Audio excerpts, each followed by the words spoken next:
c'est comme... Ça, c'est un T.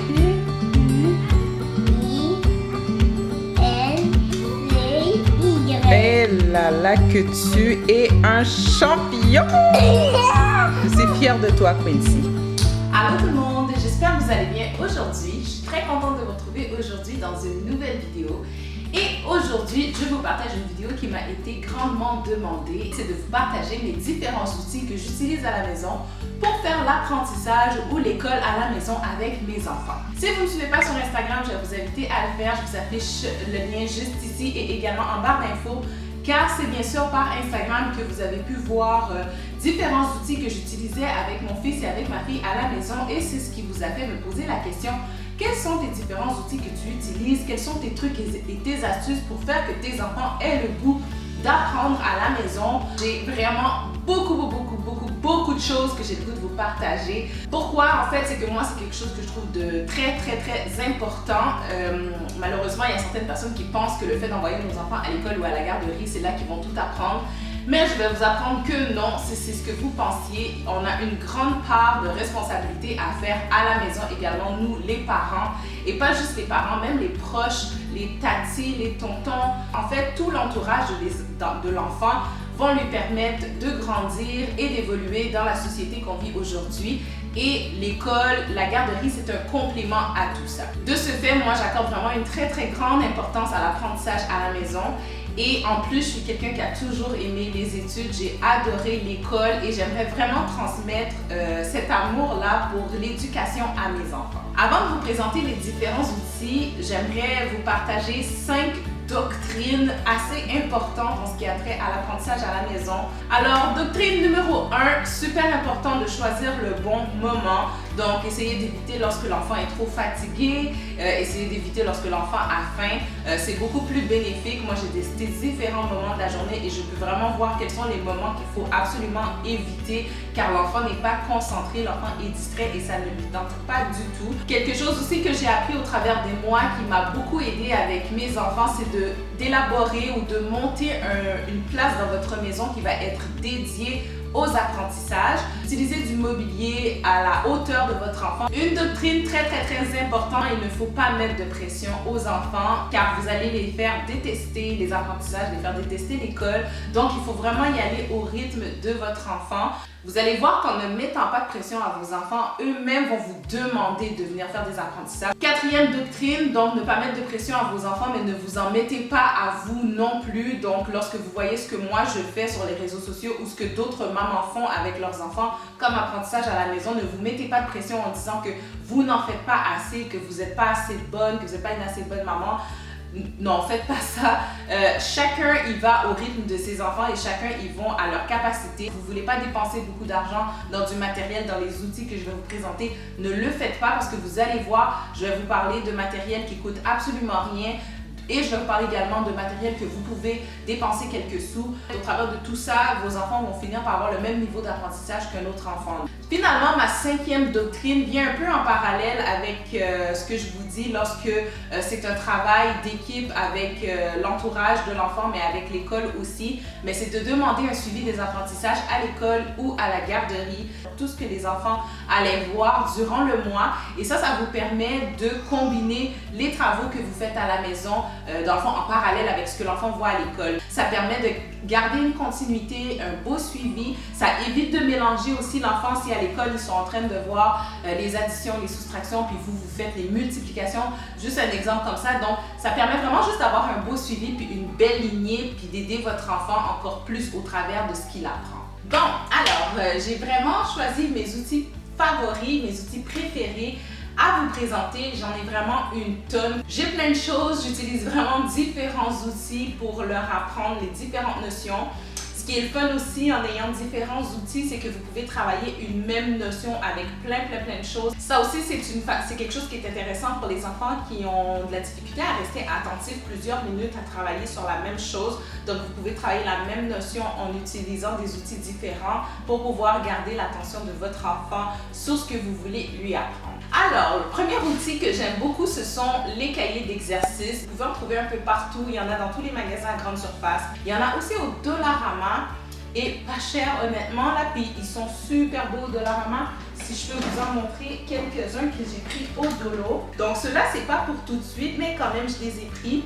Au Dollarama, ils étaient 4 $, je crois. Donc j'ai pris J'apprends le français, j'apprends l'anglais. J'avais également trouvé la collection des livres Babou, donc alphabet, nombre, compte, jeu éducatif, motricité, bricolage. C'est super intéressant parce que ce sont des livres avec des autocollants à l'intérieur aussi. Donc pour les enfants qui aiment être comme ça, être un petit peu plus stimulés, c'est super. Il y a plein de séries de livres éducatifs, de livres d'activités sur Amazon. Donc j'ai pris des livres pour apprendre à tracer, donc tracer les nombres, tracer les lettres et tracer les formes. Honnêtement, je pense qu'ils étaient 2 $ seulement, donc ça vaut vraiment la peine. Sinon, si vous êtes quelqu'un qui n'avait pas envie de mettre de l'argent sur les cahiers d'exercice et tout, ce qui est tout à fait correct, une formule gratuite pour vous, c'est Internet.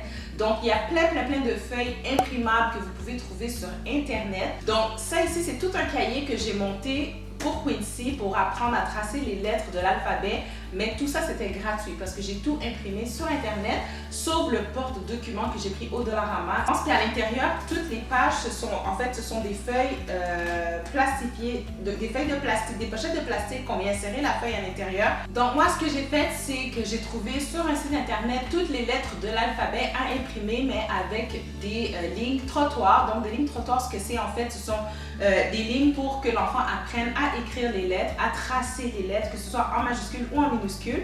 Et en plus, j'ai également fait la recherche d'un générateur de prénoms. Donc, c'est un générateur où est-ce que tu rentres le nom de ton enfant et ça te sort des lettres trottoirs pour que votre enfant apprenne à écrire son nom. Mon prochain outil, et de loin l'outil préféré des enfants, ce sont les jeux électroniques éducatifs.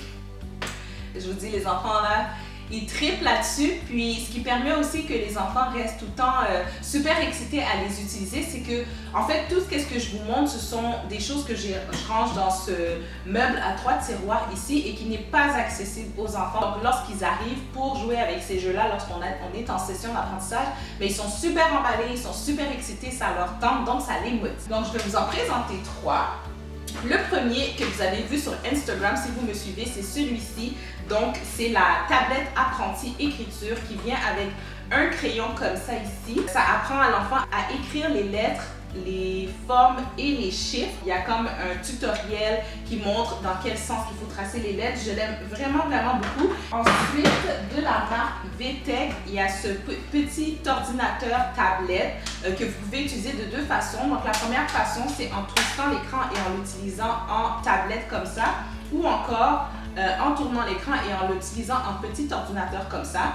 Donc lui aussi, un peu comme celui de Leapfrog, c'est pour apprendre les lettres, les chiffres, les formes, il y a des chansons et tout, il y a quelques petits jeux aussi. Puis c'est ça. Donc ça aussi c'est le fun parce que ça permet à l'enfant aussi à commencer à apprendre à comment travailler à l'ordinateur et tout. Et finalement, le dernier, c'est ce board de Fisher-Price avec un outil trottoir pour apprendre à écrire. Vous avez toutes les lettres de l'alphabet autour. Et l'enfant, vous pouvez venir écrire des mots ici pour que l'enfant vienne réécrire les mots sur la ligne trottoir, comme que je vais montrer les feuilles trottoir tantôt. Prochain outil que j'aime bien, ce sont les flashcards. Donc, un outil que vous pouvez trouver un peu facilement partout, même sur Amazon, et très peu dispendieux. Ce sont des petits paquets de cartes comme ça, puis vous avez différentes thématiques. Donc, les lettres de l'alphabet, les chiffres, les formes. Puis, ce qui est bien, vous avez aussi pour les enfants plus vieux des additions, soustractions et tout. Donc, c'est une façon de venir faire de l'aide aux devoirs, d'apprentissage, d'école à la maison, d'une manière différente que par des cahiers d'exercice ou que par les tableaux d'addition, soustraction. Prochain outil qui est un must chez moi, ce sont les jeux de société. Puis, je vous conseille de commencer ça quand même jeune avec vos enfants parce que peu importe l'âge de vos enfants, il existe des jeux de société adaptés à leur âge.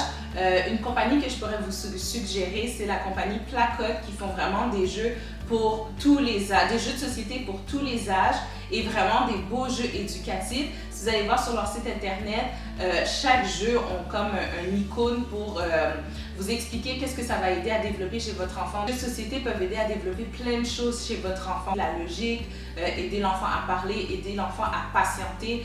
Si c'est des jeux qui ont des dés, ça vient aider les enfants à apprendre à compter. Pour moi, ce que j'aime beaucoup, comme à l'âge de mes enfants, ce sont les jeux de société qui vont les faire parler. Donc ici, c'est le jeu Réponds-moi en images. Donc, il y a plusieurs cartes Et dans le fond, chaque fois que l'enfant a la bonne réponse, ça va tracer un trajet qui va amener le petit chien à la maison. Et ça, en plus, vous pouvez jouer autant en français qu'en anglais parce que ce sont seulement des images. Le jeu, c'est un jeu de mémoire des émotions. Ça, je trouve ça super parce que autant on vient travailler la mémoire de l'enfant, mais on va venir également aider l'enfant à comprendre les émotions. Puis ça, dès l'âge de 3 ans, vous pouvez jouer à ça avec vos enfants. Un autre outil que j'aime bien, que je voulais vous présenter aujourd'hui, que vous avez vu sur Insta, que vous m'avez posé la question ou que je l'avais pris, ce sont les cartes puzzle. Celui-là, je l'ai pris au Dollarama. J'en ai un autre ici aussi, Dollarama aussi. Donc, tu sais, quand je vous dis là que pour vraiment pas cher, vous pouvez vous équiper. Donc, j'avais pris celui-là, casse-tête d'association. Puis la qualité, sérieux, pour quelque chose du Dollarama, je suis impressionnée. Donc, ce sont comme ça, les casse-têtes d'association. Ceux-là, ce sont les lettres. Donc, d'un côté, vous avez les lettres majuscules. De l'autre côté, vous avez les lettres minuscules. Et dans le fond, c'est un casse-tête, puis l'enfant peut venir écrire un mot au complet avec. Et celui-là ici, ce que j'aime, c'est vraiment des associations de 3 casse-têtes.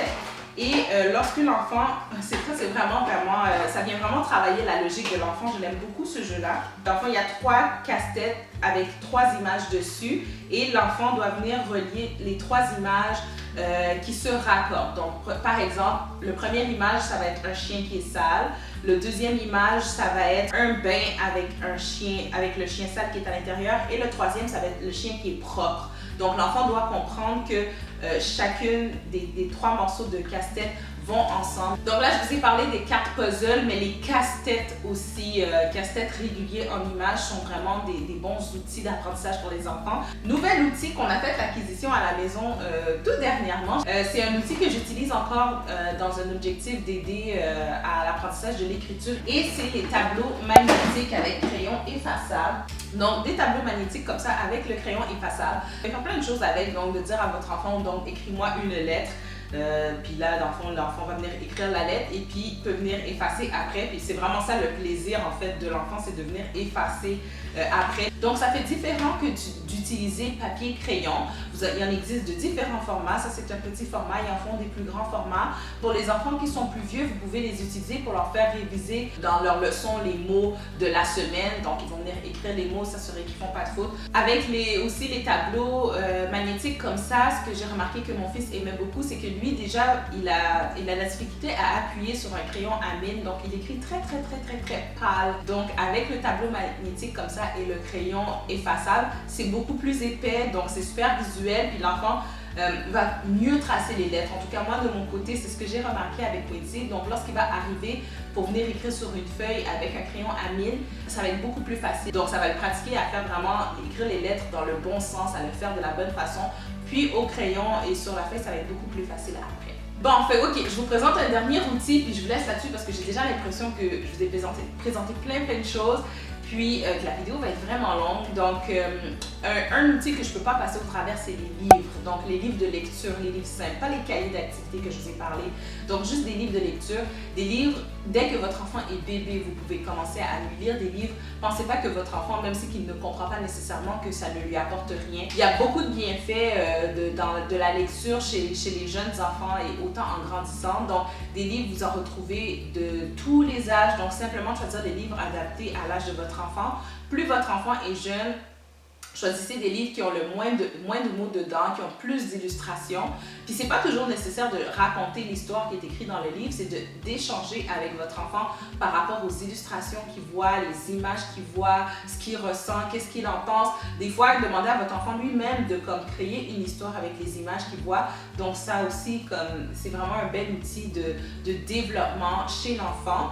Puis toujours pour les enfants qui ont plus de difficultés à rester attentifs, il existe des livres interactifs. Donc vous avez une tablette et puis vous avez le livre. Puis dans le livre, il va y avoir une illustration que vous devez sélectionner dans la tablette et la tablette va raconter l'histoire à votre enfant. Donc il y a vraiment de tout. Pour tous les goûts, je vous dis, vous n'avez pas d'excuses pour dire que vous ne trouvez pas ce qui est adapté à votre enfant. Il y a vraiment de tout. Alors voilà tout le monde, c'était mes outils que j'utilise à la maison, en tout cas mes outils vraiment préférés que j'utilise à la maison pour faire l'apprentissage. J'espère que vous avez apprécié la vidéo. Si jamais vous avez différentes questions que ce soit, n'hésitez pas à me les poser dans les commentaires. Ça me fait toujours plaisir de vous répondre, de vous enligner et de vous aider. Je vais également mettre en barre d'informations certains liens qui pourraient vous être utiles par rapport à quelques matériels que j'ai parlé. Donc j'espère que la rentrée scolaire se passe bien de votre côté et que vous et votre famille, vous avez la santé malgré les temps que l'on vit aujourd'hui. On achève, j'en suis sûre et certaine. Ne perdez pas espoir. Rejoignez-moi sur mes réseaux sociaux, Facebook, Instagram, toujours affichés à l'écran. Et je vous affiche également en barre d'informations les liens directs vers mes réseaux sociaux. Je vous fais un petit dernier rappel que ce que vous avez vu dans cette vidéo-là, c'est propre à moi.